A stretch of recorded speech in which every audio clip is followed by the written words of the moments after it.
Hi అండి. అందరూ ఎలా ఉన్నారు? బాగున్నారా? నేను ముందు వీడియోలో ఆల్రెడీ చెప్పాను కదా! రిటర్న్ గిఫ్ట్స్ రెడీ చేస్తున్నాం రాట కోసం అని చెప్పేసి. ఈ వీడియో ఆ రాట వీడియో అండి. ముహూర్తపు రాట అంటే పెళ్ళికి ముందు 3 ఆర్ 5 డేస్ ముందు పడుతుందని చెప్పాను మీకు ఆల్రెడీ. ముహూర్తపు రాట చేసేటప్పుడే పెళ్ళికూతురుని కూడా చేసేసినట్టండి. ఇక నుంచి పెళ్ళికూతురు ఎక్కడికి వెళ్ళడానికి లేదు.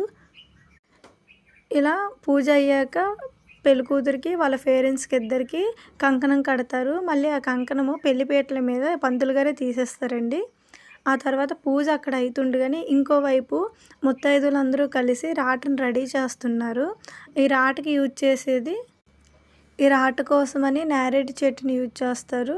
అది అయిపోయాక అమ్మాయి చేత రాటలోని పాలు, నవధాన్యాలు పోపిస్తారండి.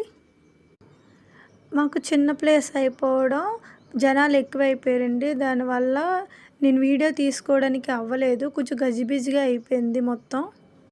కానీ స్కోప్ ఉన్నంత వరకు వీడియో తీసుకున్నానండి మంచిగానే. ఇగోండి ఇది చూపిస్తున్నాం కదా! ఇప్పుడు ఇలా అందరు నవధాన్యాలు వేసేస్తూ ఇసుక పోసి దానిలోనే రాట పెడతారు. ఈ రాట నవధాన్యం పోసాం కదా! 16 రోజులు పెళ్ళి అయిపోయిన 16 రోజుల తర్వాత తీస్తారు. అప్పటికి నవధాన్యాలు మొలకలు వస్తాయండి. రాట అయిపోయాక పెళ్ళికూతురుని చేస్తున్నారండి. ఇలా పసుపులు రాసి పెళ్ళికూతురుని చేస్తారు. అది అయిపోయాక తాంబూలాలు ఇస్తారు ముత్తైదువులందరికీ. పెళ్ళికూతురు చేత ఇప్పిస్తారు. అయిపోయాక మేము రిటర్న్ గిఫ్ట్స్ పెట్టాం కదండి, ఈ తాంబూలాలే ఆ డబ్బాలో పెట్టేసి వచ్చిన వాళ్ళందరికీ ఇచ్చాము. మా వాళ్ళు కన్ఫ్యూజన్ అవ్వడం కాక పంతులు గారిని కూడా కన్ఫ్యూజన్ చేస్తారండి మొత్తానికి. ఇలా చేయాలి, అలా చేయాలని చెప్పేసి.